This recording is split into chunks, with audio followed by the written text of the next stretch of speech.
dance counselors were, they brought work people, and there was a group of artists who were established as artists, but they had no outlet, and there was no recognition, and that's why House of Music got to be. But it was so interesting, and I mean, Senga was a part of that experience. I know Maren had done, I was somewhat associated with it. And I know there was a show in Long Beach where people from that group had done, and I don't think it survived for a couple of years, but at the same time, it was all the same things that Ulysses said in terms of why why he needed to do Othervisions. It was the same thing. It was need to get the work out there. The only way they felt as though they could do it was together. Okay, and that was the way in which it was Joe Ray and Roe and Joe Ray and it was Greg Edwards and just some really interesting people. But I was like sort of on the periphery of that. But what I gained from that was a relationship with Senga, because I was trying to figure out what I wanted to do, who I was as a creative person. And these people had already sort of like identified what they were doing. And basically they had exhibited, but still they were not getting the recognition. And they did things through museum, and they still didn't get the recognition. And it was really, it was an exciting period too, because when you had people, you had Art Ensemble coming through there, you had Duck Karn, you had other people who came through there, and it was really interesting because I think it was like David's space. And David left, and then he gave the key to Robo, and basically he got together with other people, because that place was actually incorporated as a California state corporate entity. And my mother was on the board of directors, and Al Ryan was on the board of directors, and my mother's husband at the time was even on the board of directors. And basically they needed some names. And Duval Lewis was, he was involved in doing, things or promoting them to do things. And so it was really kind of interesting to see what was going on. But like I said, I was more on the periphery, got a chance to observe what was going on. And I got the benefit of that because, for example, when I was at UCLA, I had the opportunity to bring my camera class somewhere. And so what we were going to do is basically shoot things in Studio Z. Joe had these incredibly huge pieces that were acrylic planets.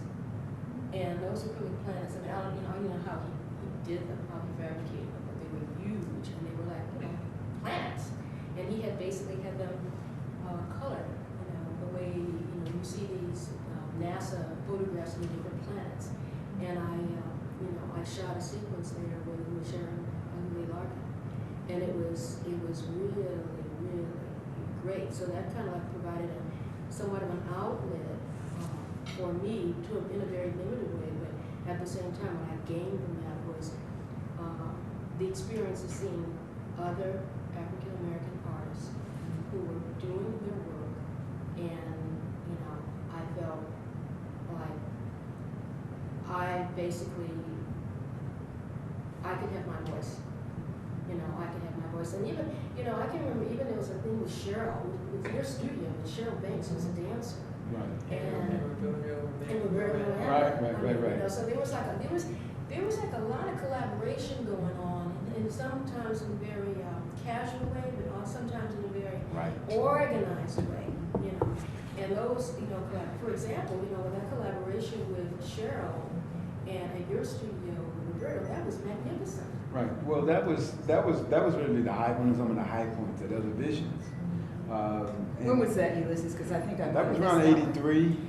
But you see, the rehearsal for that was like, it was incredible. It was, oh my God. Oh, it was like, it was just incredible. I mean, between Roberto's, basically his artistry as a basis as a musician, and with Cheryl's facility and just to kind of qualify, that Cheryl used to dance for Sunrise. Cheryl Banks. Well, yeah, she's danced with Sunrise. She's done things with Max Roach. She's done things with Henry Threadgill. She's done things with, just an assortment of incredible people. She's coming tomorrow night too. Yeah. Just like, so there were these casual collaborations, and then there were these very, more organized collaborations that were going on. And it was a very, very, exciting period for me because I was still grappling, and to see all this like I found my home. You know, found my home not specific in a building, but in terms of with people, you know. And I think one thing, I got this tape of a conference that Howardina was a part of, Howardina Pindell, and with that, part of what she was saying, and part of what the whole panel was saying, is that we don't have to come to you or the main culture with our hats in our hands, Right. saying, please validate us.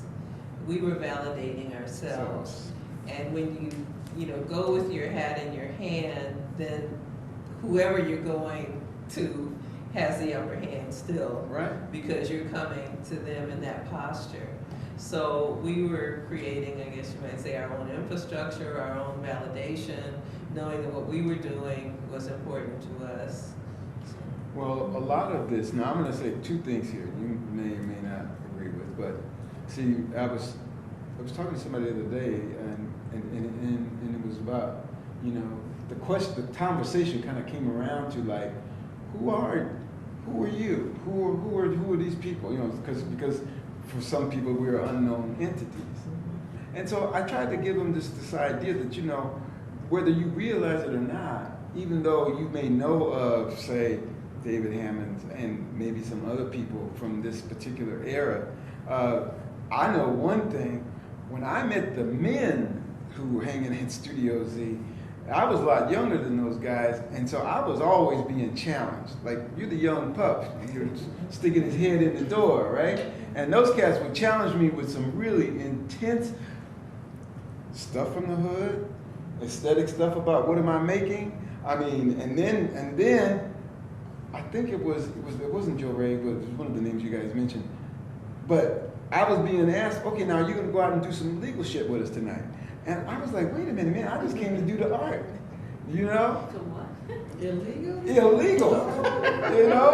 And I realized at that moment, you know, thinking back, the illegal stuff really was nothing more than to challenge me to see how far would I go. In other words, am I willing to take the challenge that it's gonna take to hang with them? And so when I looked back at that, I came to recognize, I said, these brothers were just WNA. What's that? I mean, how do you say it? The NWA. NWA. They were just NWA of the day, basically.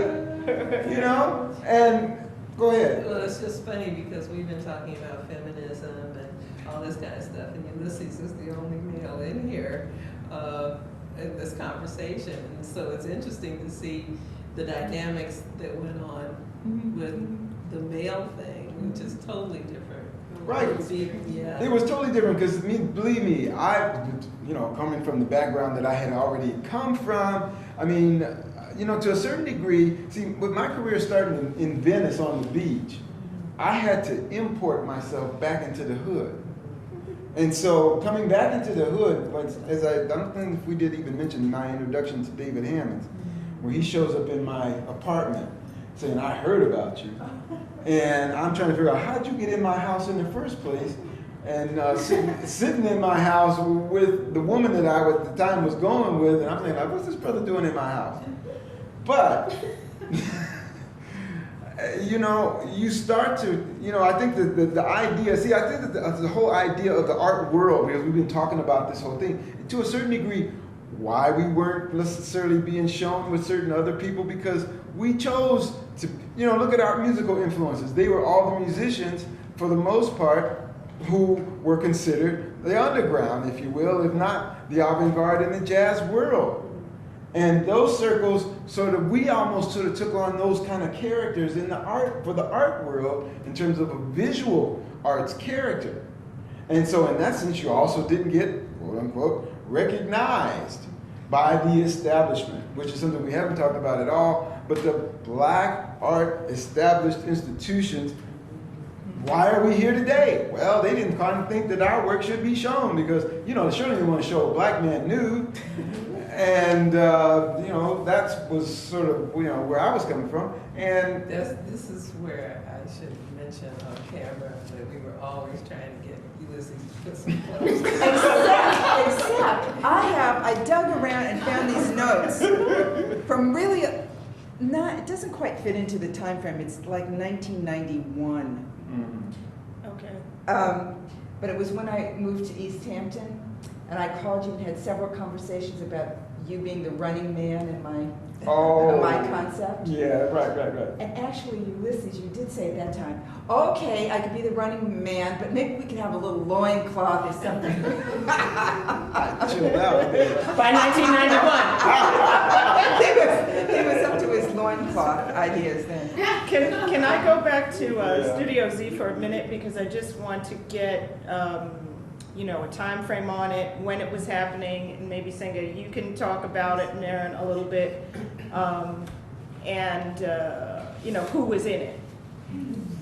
Well, I remember going there. I don't really have the dates, but I remember I did one piece there in which Senga was in it. And then another time, are you talking about that show we did at Long Beach? Long Beach, curated by David Ross, is that correct? Yeah, From- David Ross.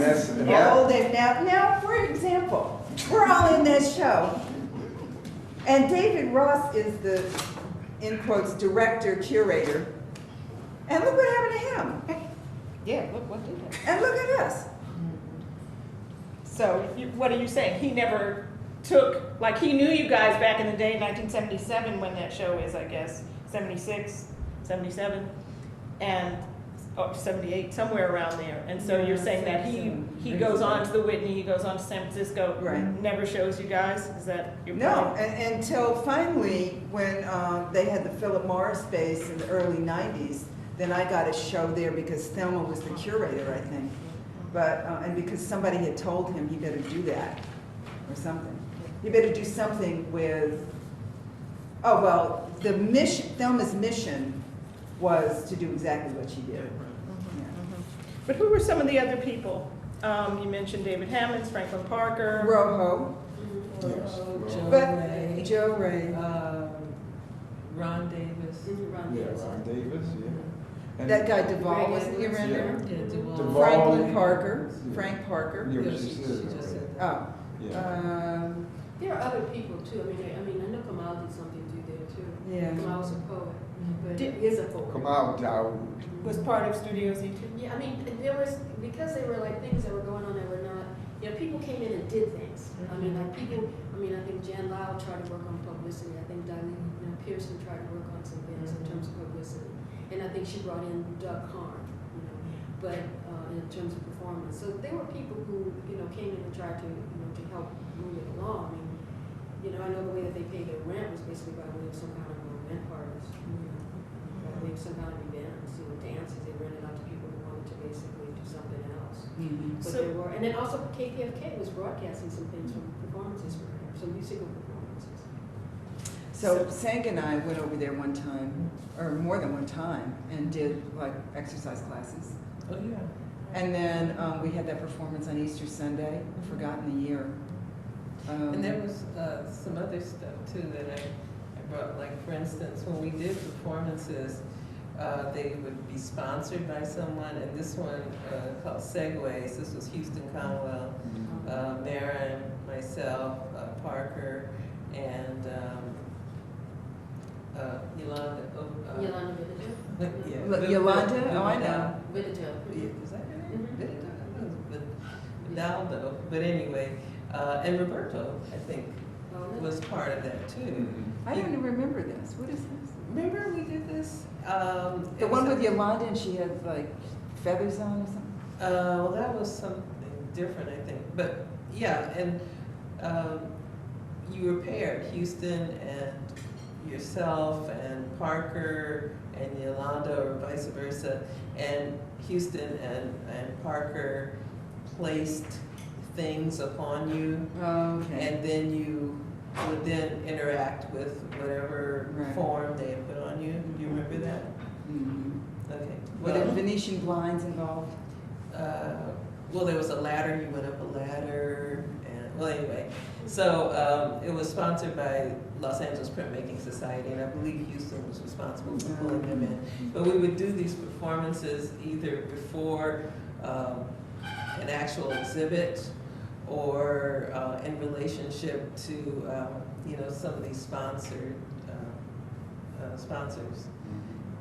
That was in downtown. Did you go to this? I don't know. Oh, that was in downtown LA. So was it like an alternative space as well? Yeah, I mean, all I of them know- were alternative spaces. So, but I guess my question is, okay, so you have Studio Z. It has a space Yeah. in Studio, which was David's, and then gets passed on to Rojo. Does it do events in that studio that are open to the public, or does it do events in different places? No, and are you familiar, Judith, did you go to that? I never went to. Okay, it was upstairs, and it was an old dance hall, like, I don't know, maybe from war times or something.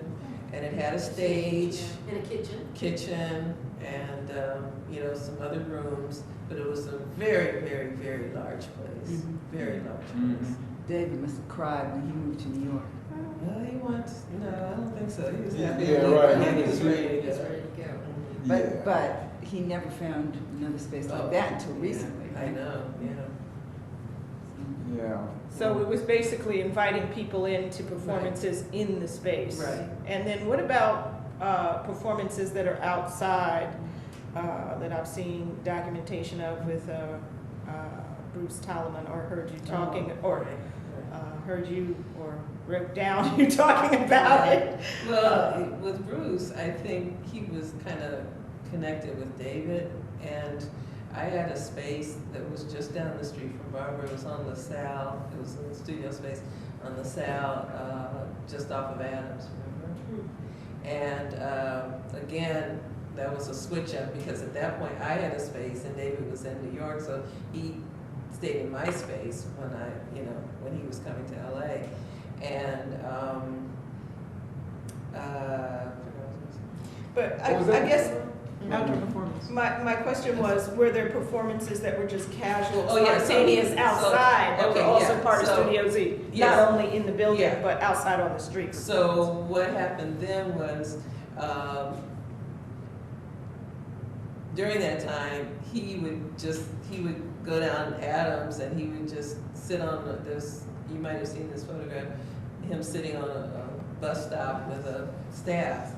And, he would just sit there, and that would be the performance. Or, he did guerrilla stuff where he would just, put up murals somewhere or whatever in the middle of the night without, asking anybody. And we did, Houston, myself, and I think you have a photo of Houston, myself, and Maren and Parker would go all over the place. We would go to the gardens, what's the garden near the museum, Science and Industry? Oh, you were over The by Rose USC, Garden? Rose Garden. The Rose Garden. We went to the Greek Theater and got in there when nobody was there, and did stuff in there, and did stuff outside the Greek Theater. And we, there was one place we went where it was, I think Ulysses was there, where it was an empty pool. Do you remember that? We went and there was an empty pool, and we kind of fooled around in there. So Was that Exposition Park as well? I can't remember where that was. But we would just kind of go up, and then David and myself, we went to Malibu Beach and did some filming of stuff there, right by the beach. So, we went everywhere. And Where did you guys do this piece And- where David filmed you? that's as part of- Malibu. Okay, as part of Yeah. practice, but you have this, Right. you just sort of stand up. Right, and exactly, expose it. exactly. And he also, did this, Hair pieces Yeah. on the beach, Malibu Beach. yeah, so, there wasn't any place we didn't go. And we even went to that hole once. Went to Yeah, where? the whole. The hole here in LA. The whole, I'm trying to get into. And where there used to be a department store, they tore down the On department Wilshire. store in Miracle Mile. And they left the hole in the ground. They never rebuilt on the property. Now, this is bizarre. And the hole is still there. 20 years. It might have been For because 20 years. it was on Wilshire. It might be because there was some gas coming out of that tar pits. Wow. That's why they put the subway up there. Oh. So was this all part of Studio Z, or was this just No. part of your own No. practice? This, you So know, those actually, outdoor when I things think were about that just stuff, I separate. think about Senga being the main initiator for these outdoor things. Well, we kind of all were. Well, We we just all wanted to- came along and supported everybody, but actually, you would think of those things, Senga. But what's the difference between Studio Z and these things that you're talking about, just doing on the street? Is it because Studio Z was just this kind of more incorporated space in the Yeah. building, Yeah, and then the other is just your free Yeah. form right, exactly, thing? exactly. Okay. But you know, those freeform things are really important, and they're really improvisational, because they have to do with, you know, like examining your environment in a different way. And just kind of, you might be walking down the street or driving down the street or having a conversation with somebody about what you saw. Because I still do that. I still go, wow, I bet Senga would love this. Look at that thing over there. You know, But, you know, and Ulysses did a piece, was it the Cotton? Something? Oh, the Cotton Exchange. Cotton show. Exchange, he did this Oh, performance. yeah. And Parker had a piece in there. with the pigeons? It was Isn't on that picture paper or piece? something, Yeah. and somebody started a fire in there. Oh, yeah. Remember that? And Yeah. burned up his piece. No, Yeah. wait a minute. Wasn't there the one with the pigeons? I just remember paper. Um, I remember a lot of paper, and then was Vinsula? Vinsula was in this. Yeah. I was in that show. Yeah. Yeah. Well, you know, that was a pivotal show for Lace at Right. the time, because Lace was losing its space, and they needed to at least, I guess, raise some funding so that they could, you know, initiate a newer space, or at least this was a farewell to the old space. Yeah. And, you know, when you guys are talking about, I was thinking about the first time I came to Studio Z, I had noticed that David had done all these African type of markings and symbolism all up and down Slauson. Oh, I never noticed that. Yeah, you know, he's going, On the you know, on the telephone poles. It was sort of like the stuff that he ended up Right. doing in New York and Harlem. Right.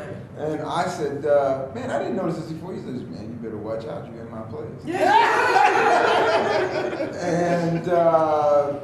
And basically, though, he was, you know, in conversations with him on that level, would really be spelling out the way in which, as an artist of that particular time, how do you define your own, not only your own personality, but your own and your work, but your own space, literally, to the extent that it could reach out.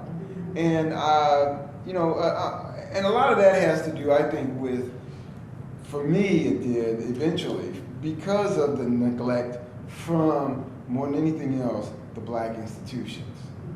Because for the most part, you know, I made a lot of work that was for a black audience that the black audience has never seen.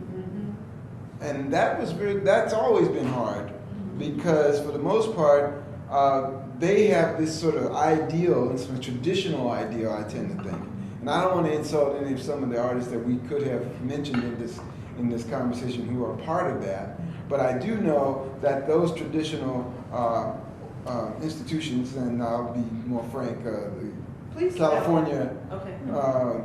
African American Museum. Well, actually, I have a couple of pieces in there, but one of the pieces, the second time I saw it, they had hung it backwards. Yeah, well, that sounds like them. And the other one I never saw again. Okay, And I never hear from them. right. And you know, see, the thing is, and I know, I can't speak for New York, but I know in LA, the ethnic museums have, and in some ways, I think done a lot better, the other ethnic museums, a lot better job of supporting and exhibiting the contemporary artists that are living.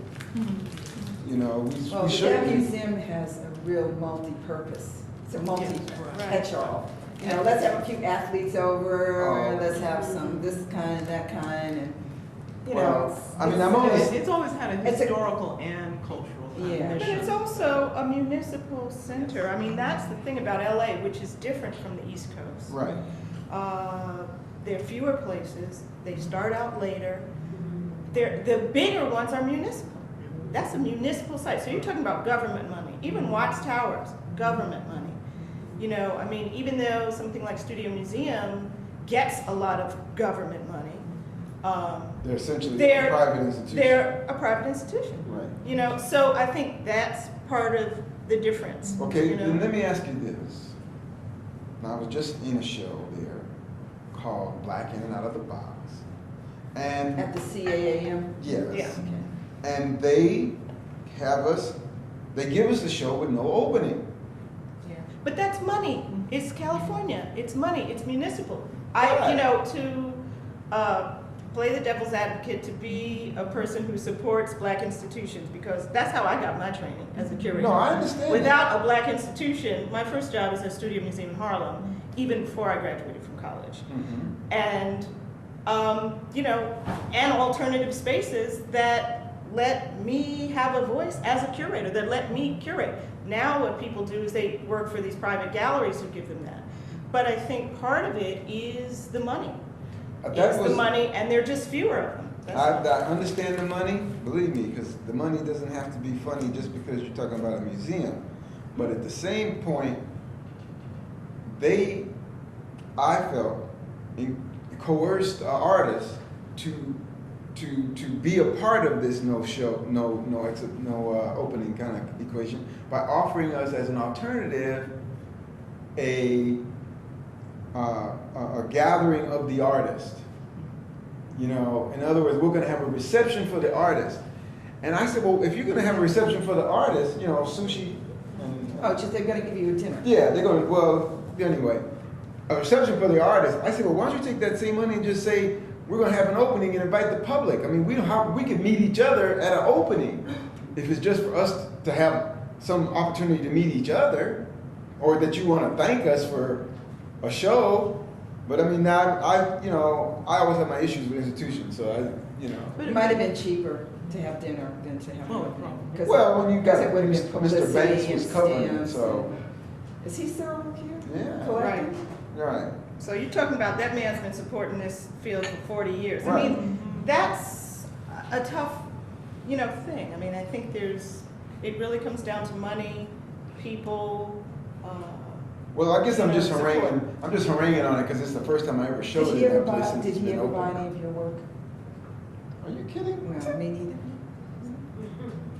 But one thing, to just underline as much as possible, anytime I said, well, hey, let's do this, everybody said, okay. If Senga said, let's do this, we said, okay. Ulysses says, let's do this, okay. Except taking up that book. Except, well, I never asked you guys. and he was happy with it. Yeah. And I would jump up at 12 o'clock at night and go to his crazy, Right. and do whatever I was supposed to do, or go at 4 a.m. and smell a cat, or whatever it was I was supposed to do. I went there, you went there, Barbara was always there. We just, there was never no. It was always yes. Okay, let's do that. That's major. And there was no critique. That seems weird to me, or why don't you? No critique. Just do it. I just want to give everybody a chance to have some last thoughts about and then when we close, we can maybe talk about some things that you want to focus on for tomorrow. Well, I just wanted to show an example of the voices from 1984 at the LACC. Okay. And this is Ulysses, 1984, dancing around Ronald Reagan on TV. And here's Senga and Ulysses in the background, and a couple other folks, and May's son being the conductor. Right. So this is something that I wrote, and then I asked people if they wanted to do it and could they rehearse it in my studio. And people said, yeah, they did it. And then they even performed it when I wasn't there. I would say this because I didn't say a whole lot about my activities in terms of media. And when I was doing a lot of work with video phone activities, that work, once again, so the thing that I tended to find out, and I tried to bring some of the notions of that work into our collaborations, in more terms of working with media, because I think that's the thing that made us, if nothing else, like, let's say, looking at a sports team. I mean, we had different levels of approaches that we could bring to the table, and I think that's what made it really fun. You know, would somebody bring the idea, and then we'd all look at our own discipline in one way or the other and figure how we could apply that discipline to that idea. Well, and the other thing was being directed by somebody else. Right. So, oh boy, I don't have to think about it. Right, I can I'll just come what and you do it. tell me Yeah, to do. right. Right. That's very true. 'Cause I And then think- you learn a lot. You Yeah. actually learn a lot from Right. taking good direction. Right. But I would just say this, that the work that I started doing with this virtual media, I'll call it, in terms of video phone work, did initially start from Otis, taking classes with Gene Youngblood, and then doing practical work with Gary Lloyd, who actually was, at the time when I was going to Otis, he was doing performative work with instruments that were to initially become the fax machine. Mm-hmm. And as a grad student, I was working with him on that kind of work and getting the understanding that telecommunications art was really going to be an art of the future. So in that sense, that fed me on another part of my work to want to be in the future. And it's back to this thing when you were saying about whether or not, to say just the Panther thing, my whole idea was that can I, and in that sense we, create a different kind of point of view and character, if you will, for African Americans that was universal. You see, I mean, you know, the old school had the new Negro. What's my voice? The new Negro, and well, maybe the new Gru. I mean, but for the most part, you know, that's what I was trying to say about it, is that yes, we can be universal, and we're not necessarily. That's why that other work about stereotypes. We're not going to be those stereotypes if we can show you that we are part of the future. Well, I had some Panthers to lunch because they had a show at my school, and the Panthers came to lunch, and we had this whole discussion about, you know, can you be an artist and a revolutionary? And the thing is, making art, making something original from your inside and sharing it with people is a revolutionary concept.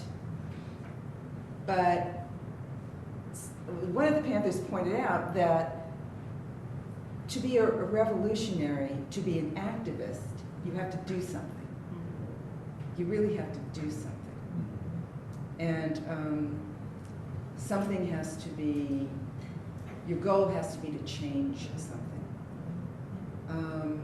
And it could be something simple like a lunch program or a breakfast program that you get together with a group and you go to the schools or you go to the community and you organize ways of getting food donations and you set it up, and every day you have people from the community coming and having breakfast. That is activism. And you know, artists don't really do that. I mean, it might be a revolutionary concept to be an artist. It might be personally liberating to be an artist.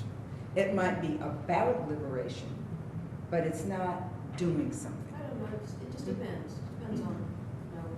Because, Well- I mean, there are people, I mean, I was just thinking about, I can't remember his name. It's Bensula. I mean, Bensula was downtown Right. teaching art, you know, to kids.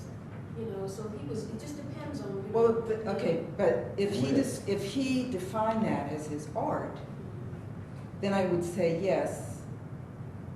That's you part know. of his art process. Well, if he defined actually going into the community and teaching art and helping the community advance themselves, you know, giving of himself in that way, if he considered that his art, then I would say yes. In that case, he was being an activist.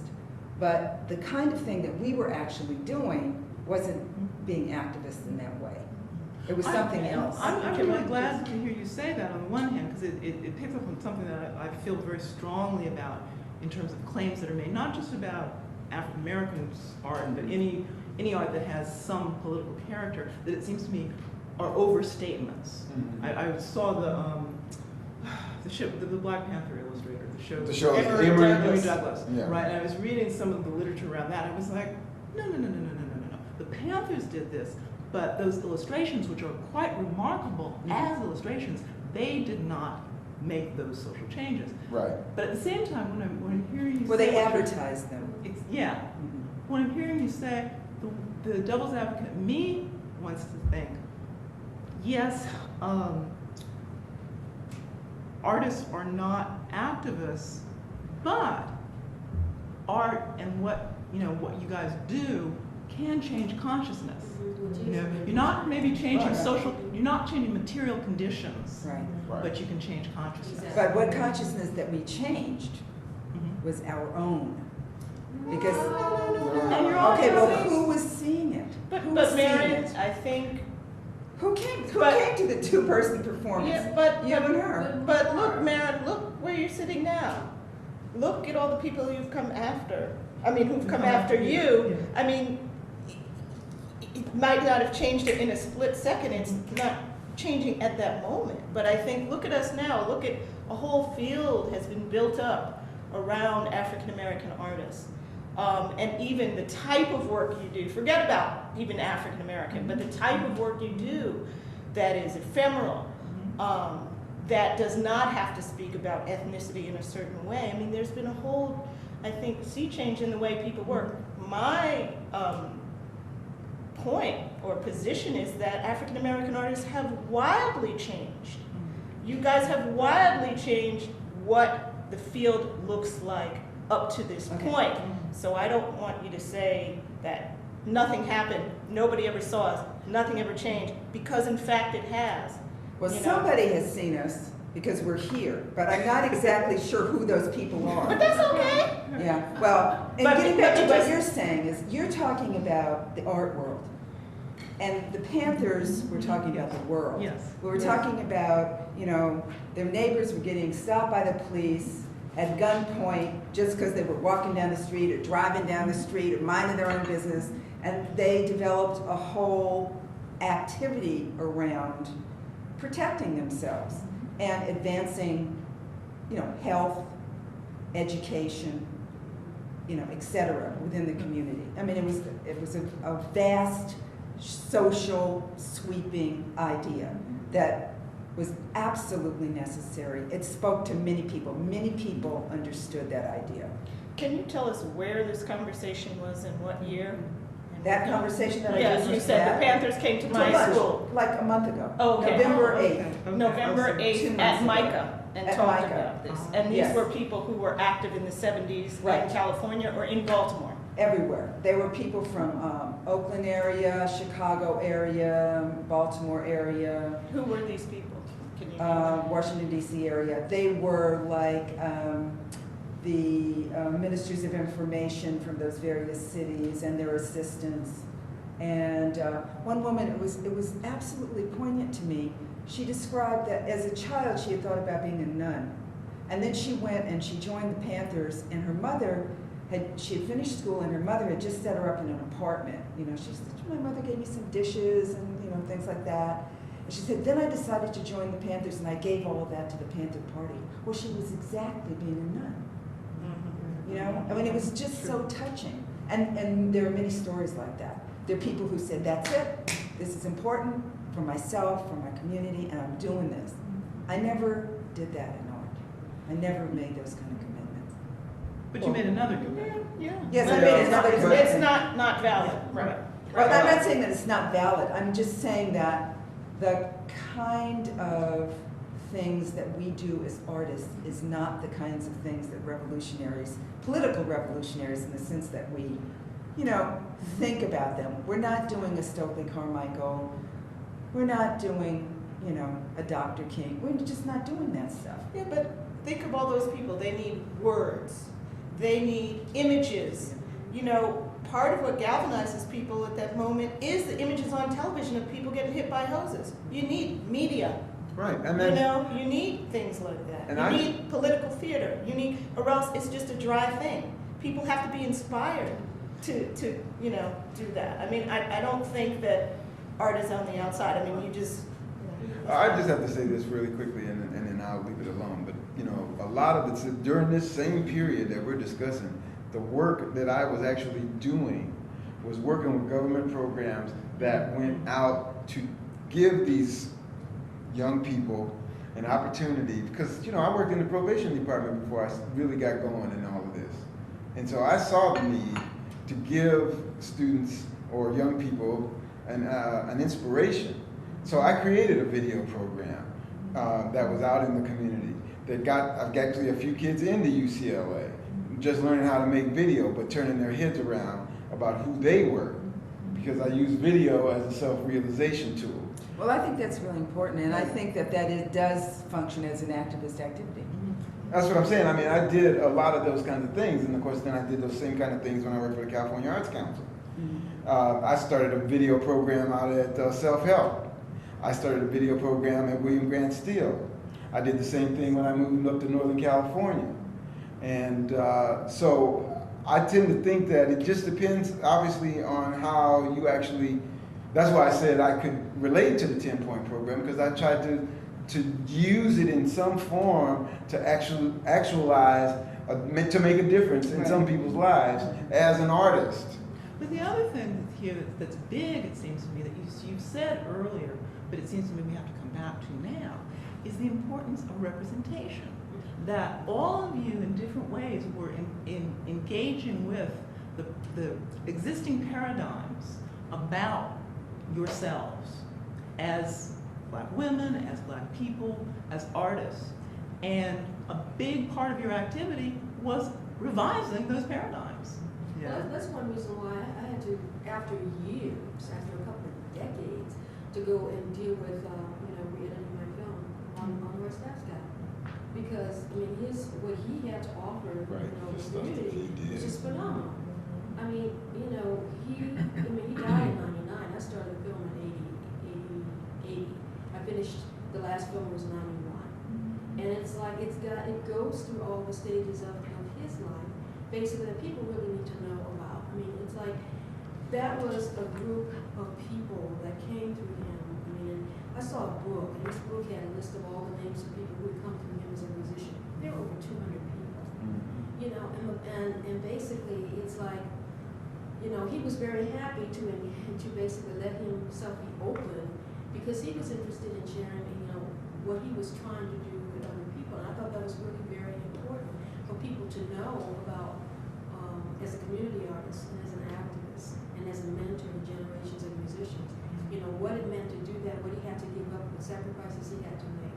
And so it's almost like education. It's like educating, the community, showing the musician as something different, something, as an educator without a degree, but at the same time, he earned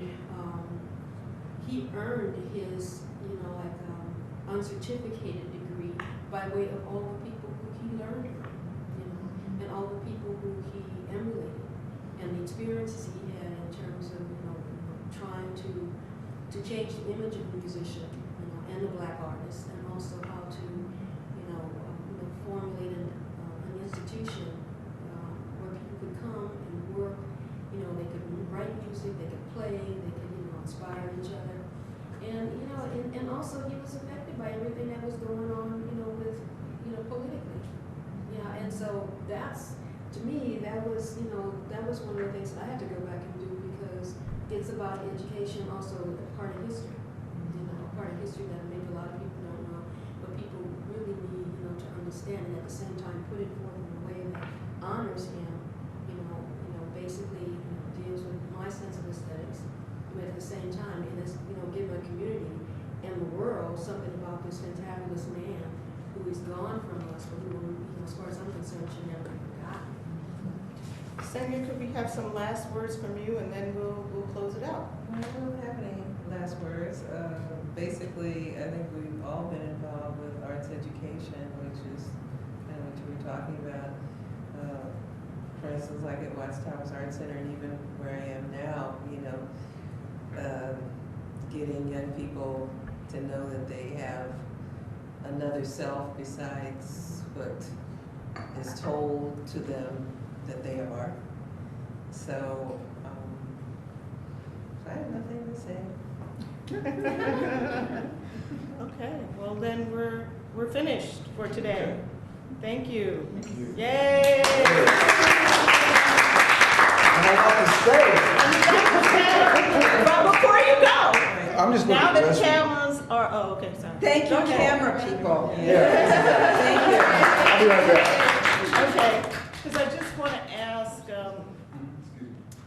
what you all think of for tomorrow. If there are any things that you want to cover Well, how that do we you- didn't How cover? do you